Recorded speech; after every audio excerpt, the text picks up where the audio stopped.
Hey, in this video, I'm going to be going over some shoulder movement techniques or mechanics that you can use if your shoulder's hurting. Often it makes some daily movements feel a lot better and can help calm down some shoulder pain. So a couple principles that we're going to use throughout this. One is that thumbs up is good. So we're going to get some external rotation of the shoulder. So that's rotating the arm or the bicep outward, and that tends to get us in more of a thumbs up or palms up position. The second one is that we want to tend to get our shoulders out of our ears. The 21st century tends to push us here, not making any broad claims about one posture or another, but generally we're going to try to find shoulder blades out of the ears. So I'm going to use a roller here. This can often be helpful because a lot of people have one. It's not very heavy.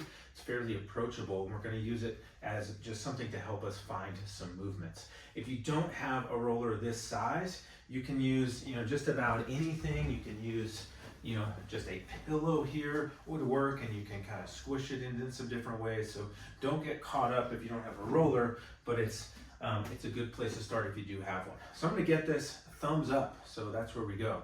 Often what I see as people go to pick things up or put things up on a shelf is that their elbow tends to stray out. Call that maybe a chicken wing. And then if I extend that, that gets my shoulder blade up to my ear, not quite where I want it. And then if I kind of extend, what arm position is this? If I let go of the roller and straighten my arm, I'm more in a thumbs down position rather than a thumbs up position.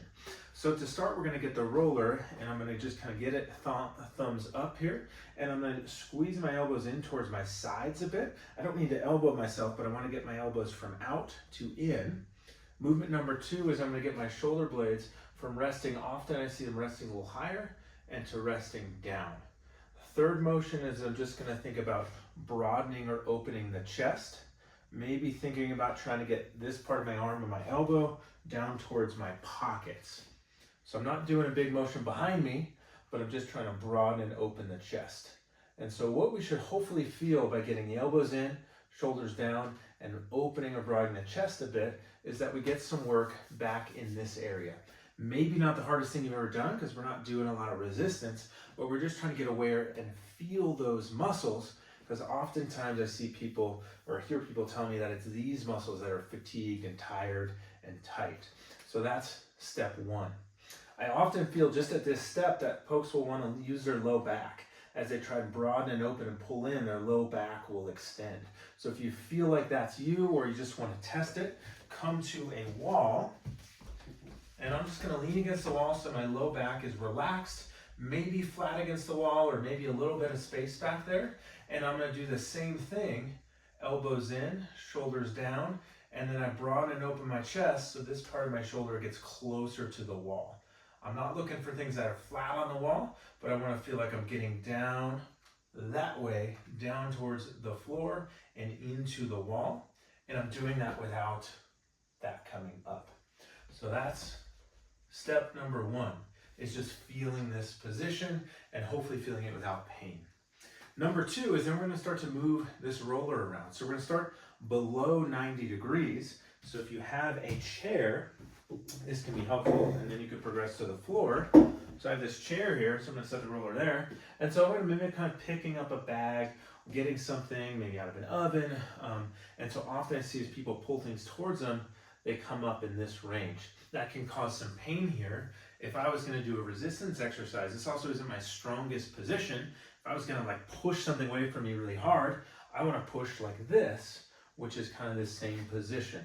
So I'm going to get the roller, thumbs up, and I'm just going to kind of draw it back towards me like that. And then to reach out, I'm going to try and keep some awareness and engagement through here. I have to move forward, so I can't just squeeze my shoulder blades back. So the movement technique is to think about the crease of the elbow or the bicep rotating upward. That's our thumbs up position. And then the elbows drawing together a bit. They're not going to do that, but we're trying to counteract the tendency for the elbow to flare up. So from the front view, I'm going to kind of starting here, I'm going to reach forward, drawing the elbows in as this turns up.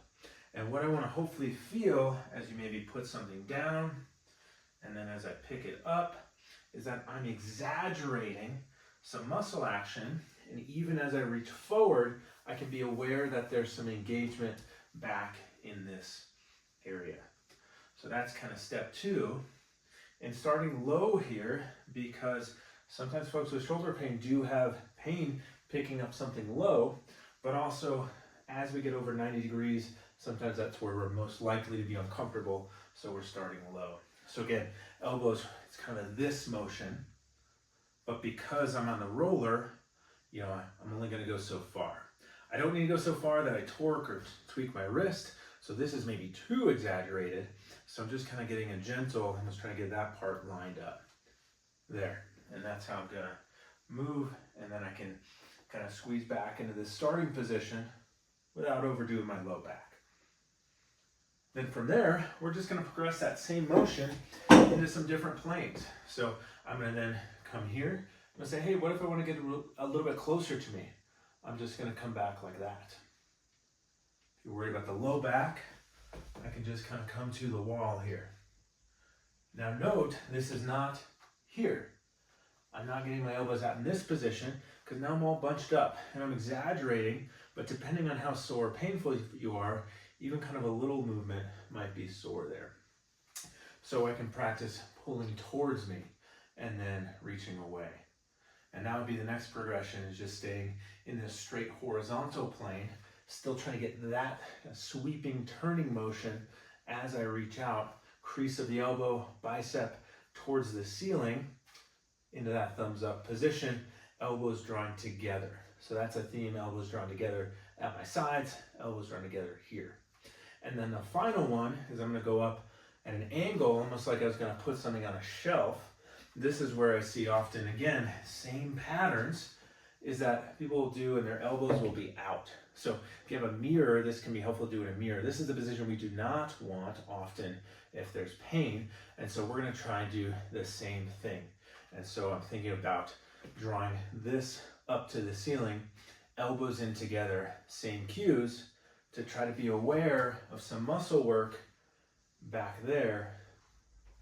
So you can get into a mirror and kind of look, this should be maybe vertical or at least not that, elbows kind of drawing together. I don't need to get them underneath the roller, but I'm trying to avoid the tendency to reach up like this. There.